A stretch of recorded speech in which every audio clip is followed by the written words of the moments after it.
Just a heads up, you're using antisocial wrong. Hey, what's going on, good people? It's your boy James Harris, of course, Mental Heal. Listen, I appreciate all the support over the years, whether it was for my book, man, Just Express Yourself, which is an interactive planning guide for boys and men to better express themselves. So salute to those parents who got it for their young sons. Praises to those partners and couples who got it for the men in their life. Of course, to the schools, the administrative, and everybody else who ordering the book by the dozens. I definitely appreciate that. And also salute to everybody who supported me on Cheesy Date Board Games, which is a good game for adults and couples, your game night, your date nights. So many interactive ideas come from it. I definitely love the responses that it's garnering. But now I'm asking for your support again on this YouTube journey. I'm back. I took a little break because I had so much going on, but be a little bit more consistent with it. I got a couple of interviews lined up with prominent people and people doing phenomenal things within the community or within this mental health space or even different authors and things like that. So bear with me. Appreciate your support. So make sure you like, share, and subscribe.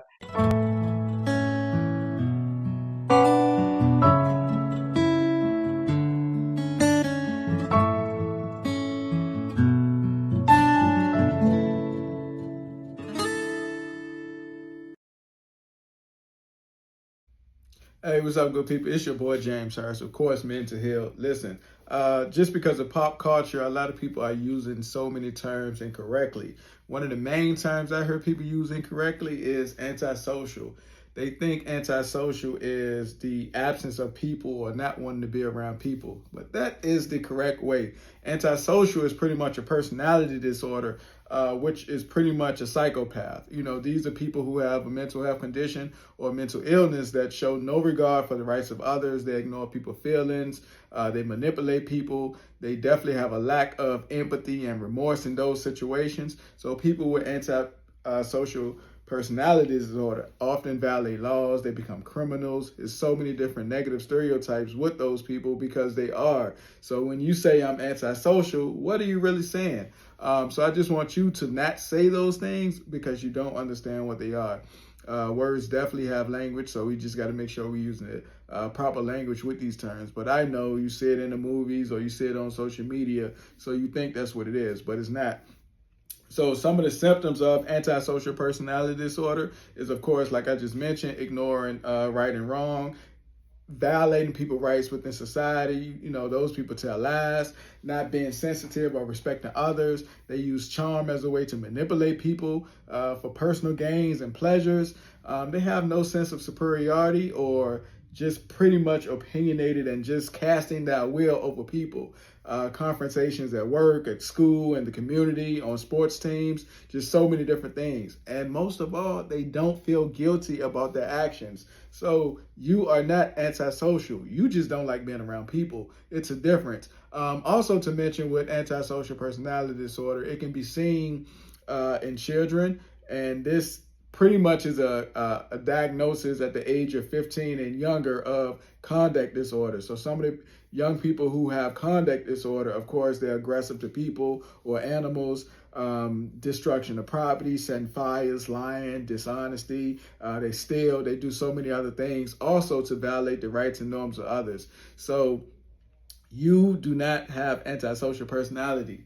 You just don't like being around people. It's a difference. So make sure you're using the correct language. But again, so many people on social media or in movies or whatever, I'm antisocial. I don't want to come out, or I don't want to go to this event because I'm antisocial. I don't like being around people. No, that's different. That's not the pretty much definition of it. So just make sure we're using the things correctly. There are risk factors. Of course, you can be diagnosed as a child, like I mentioned, with conduct disorder.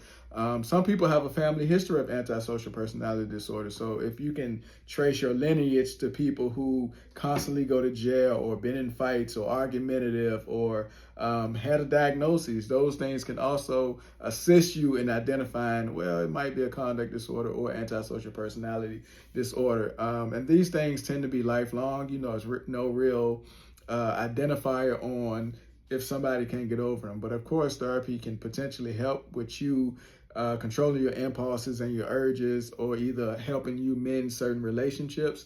So just make sure you know that. So if you are a child or a spouse or partner and you're dealing with somebody who's oftentimes so offensive or irate, have problems with alcohol or any other substances, going to jail, going to prison, attempting to lie, take advantage of you in certain situations, just make sure that you know ways to assist them, get them help.